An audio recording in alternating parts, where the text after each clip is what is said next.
The moment of inertia, also called the second moment of the area, is a useful geometric property. You've seen the first moment of area. It's often used to calculate or determine the centroid. And so it's the integral of, say, x dA or the integral of y dA.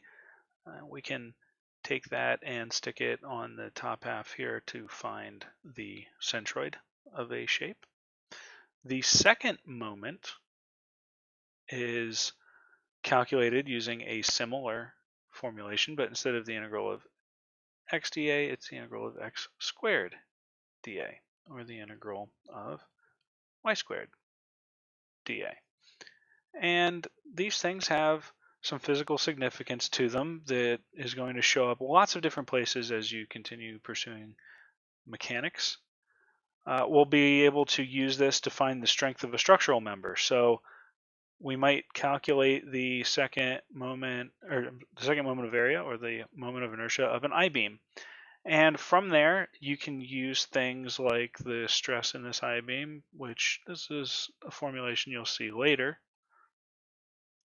And from there, you can predict things like how far this beam would bend if you pushed on it with a force while supporting it using, say, a pin and a roller. And it comes back to this second moment of area, or the moment of inertia, which is represented by the I that shows up in this formulation. You can also use it to find things like where the forces caused by pressure are acting. So things like the fluid pressure of say, like water in a pool, or water trying to push over a dam in a river. And lastly, it works as the analogy of mass in rotational dynamics. So you may have seen things like F equals ma before. If we wanted to talk about a rotating object, we would look at torque, and we would use the moment of inertia and the angular acceleration alpha instead.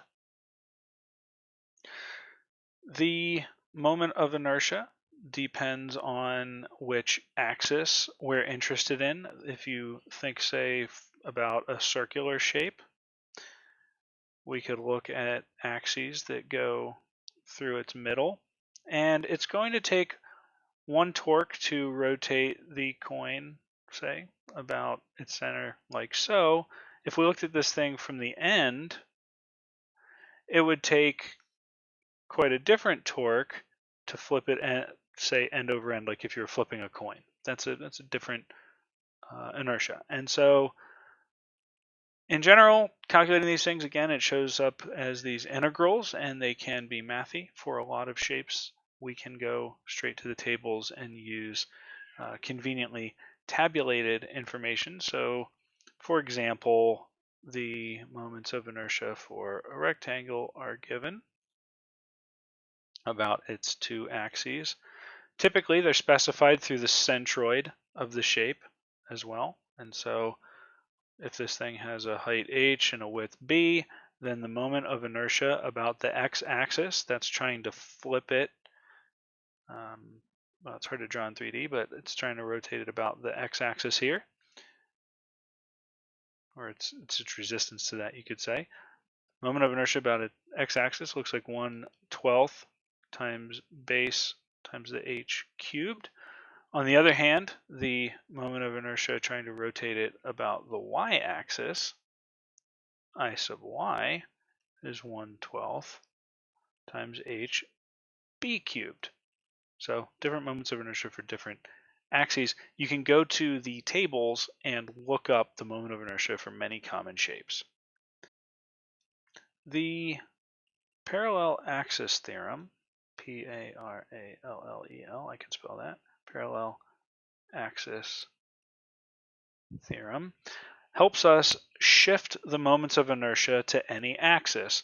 So for example, in that rectangle we were looking at, the table specifies the moments of inertia about this set of axes, often called x prime and y prime. What if we wanted the moment of inertia about an axis, say, down here? If we wanted to flip it about this axis instead? Well, what the parallel axis theorem tells us is, and so we could call this, say, x, is that the moment of inertia is equal to the original moment of inertia, which we could call Ix prime, plus the area of the shape times the offset dy squared, where that dy is just this distance here that we moved it by, dy.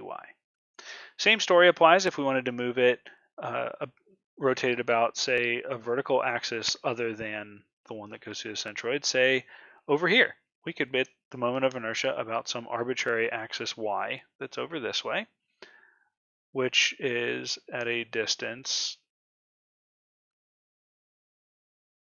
dx from the original y-axis. And so we could write that I sub y is equal to Iy prime, the original, plus a dx squared, horizontal distance. This brings up a really nice possibility, which is we can deal with composite shapes now. If we had some complicated shape, say an I-beam, or I don't know, this weird cross-section here, we could break it into shapes that you would find in the tables, such as 3 rectangles. We could then find the moments of inertia of each of these individual components, but we would want to do it not about their centroids, but about the set of axes that we're interested in. So let's just say we're after the moment of inertia of this entire object about this set of axes, x and y. What we would do is, well, we'd find Ix1 and Ix2 about these axes using things like this distance here, which we could call dx1, and this distance here, which we could call dy1.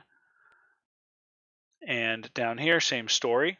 We could find the moments of inertia Ix, let's just call this section 3, so Iy3 here. So this would be section 1, this could be section 3, and this could be section 2. Same story, we could shift up by a distance dy3, or shift over by a distance dx3. The nice thing is, once you're done, so now you found, and by the way, of course, there would be moments of inertia for 2, Ix2 and Iy2. Those are probably going to be conveniently located since they're at the centroid already of this segment. That's what you'd get out of the table. When you're all done, the moment of inertia of this entire shape is just the sum. So we take Ix1 and add Ix2, Ix3, and that gives us the moment of inertia about the x-axis for this entire shape, as long as it's this x-axis here that we are interested in.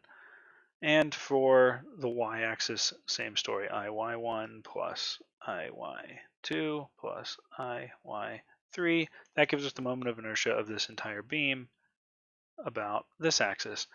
Ultimately, you'll be using these in subsequent courses to calculate things like beam deflection or rotational acceleration, torques required to make things move, and you'll also be able to use this to do things like find fluid pressure acting on surfaces, whether that's wind blowing against a building or the force of water trying to topple over a dam. All kinds of neat uses for this, and it all comes back to looking up shapes in tables and adding them together properly.